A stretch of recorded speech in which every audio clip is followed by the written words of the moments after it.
You know, I downloaded Duolingo thinking I'd become a linguistic mastermind, speaking exotic languages like some sort of international spy. Fast forward to today, and instead of ordering coffee in fluent Italian, I'm confidently shouting sentences like, "The horse drinks beer, and I am an apple."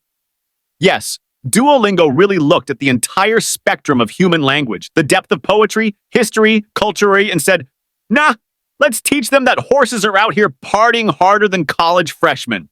At first, I thought it was just a one-off. Like, haha, funny sentence to keep things interesting. But no, this wasn't a glitch in the Matrix. This was the Matrix. Duolingo's entire curriculum feels like it was designed by someone who speaks fluent chaos and sprinkles it liberally over every course. I kept going because, honestly, I'm committed to my delusions. And what I discovered is that Duolingo is less of a language learning app and more like an accidental philosophy course. You start questioning the words, then your life, and then your entire existence. For example, there I was, minding my business, when Duolingo hits me with, "I have a potato in my shoe." Why? Why do you have a potato in your shoe? Who put it there? Was this intentional? Is this a common problem in the country where this language is spoken? Is this a metaphor? Because suddenly, I'm not learning vocabulary. I'm unraveling the narrative of someone's deeply troubled life. And you know what's worse? The more bizarre the sentence, the more seriously Duolingo wants you to treat it. The owl's just sitting there, unblinking, like, "Repeat after me, I am a banana." No, Duo, I am a person who deserves better. But then, out of sheer curiosity, or perhaps out of psychological damage, I started collecting these sentences. Like a museum curator, but instead of ancient artifacts, my collection is filled with linguistic roadkill. Gems like, "The bear wears pants," "My grandmother is a shark," and "I will not eat the soap." Which, thank you, Duolingo, for clarifying that last one, because honestly, without that lesson, who knows what I might have done. And speaking of soap, why does Duolingo assume eating soap is even on the table? Like, was there a secret epidemic of people confusing soap with snacks? Should I be worried? Should I start checking labels more carefully? And the thing is, Duolingo doesn't just stop at weird. No, it escalates. It takes weirdness to the gym, bulks it up, and then parades it around like it's completely normal. One day, it served me this masterpiece. "I want to die in a sandwich." I had to sit with that one, not just because it's grammatically correct, but because it felt like a cry for help. From whom? Me? The developers? The owl? Who wants to die in a sandwich? And why is this considered an essential phrase in any language?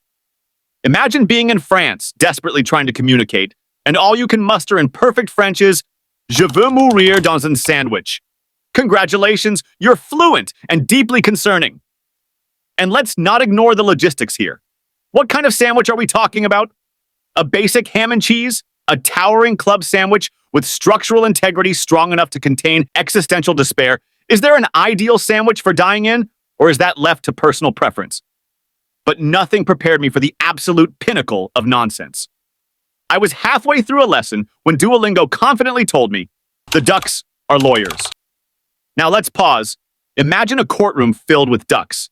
Not as mascots, not as metaphors, literal ducks. In tiny suits, quacking legal jargon.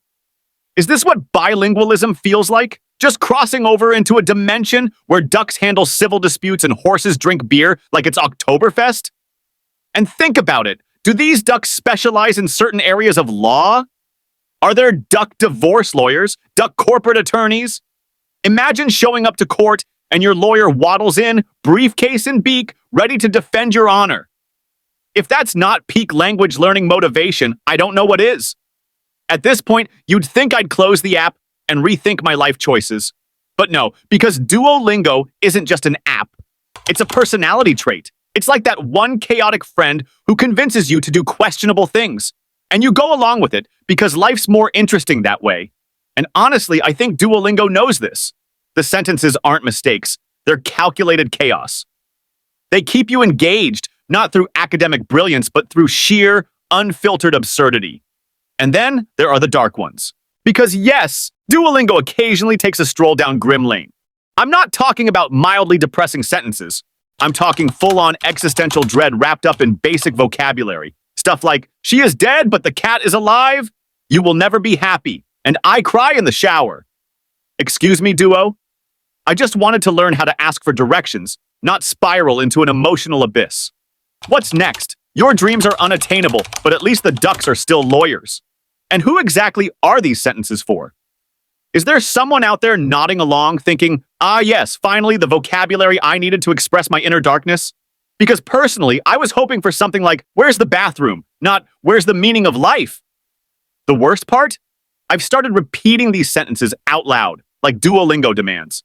So now, if my neighbors overhear me, they'll think I'm in some avant-garde poetry cult. Imagine walking past someone's apartment and hearing, I eat bread, you are a dragon, the sadness is eternal. That's not language practice, that's a cry for help wrapped in baguettes and mythical creatures. And if you think that's bad, imagine practicing in public. Sitting at a cafe, mumbling to yourself, the refrigerator is my enemy. Congratulations, you've just secured a lifetime of people avoiding eye contact with you. But you know what? I've grown attached to the madness. It's like Stockholm Syndrome, but with language lessons. I expect the weirdness now.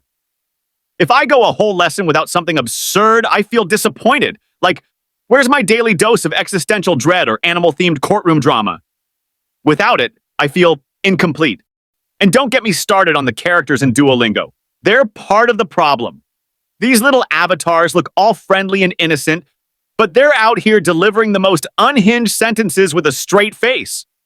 There's no emotional reaction, no context, just pure, raw nonsense.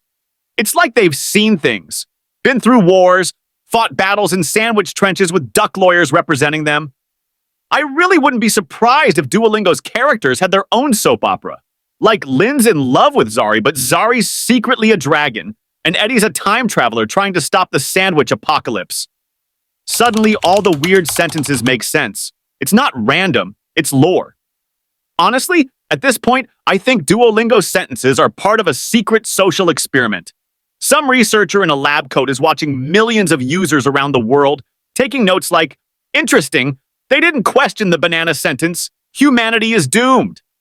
And somewhere deep in Duolingo HQ, there's probably a whiteboard with sentence ideas like, the moon is my cousin, do not trust the salad, and the owl knows where you live. And someone's just crossing them off like, yep, that'll keep them learning. But maybe that's the point. Maybe language isn't just about grammar and vocabulary. Maybe it's about embracing the absurd, the nonsensical, the wonderfully weird.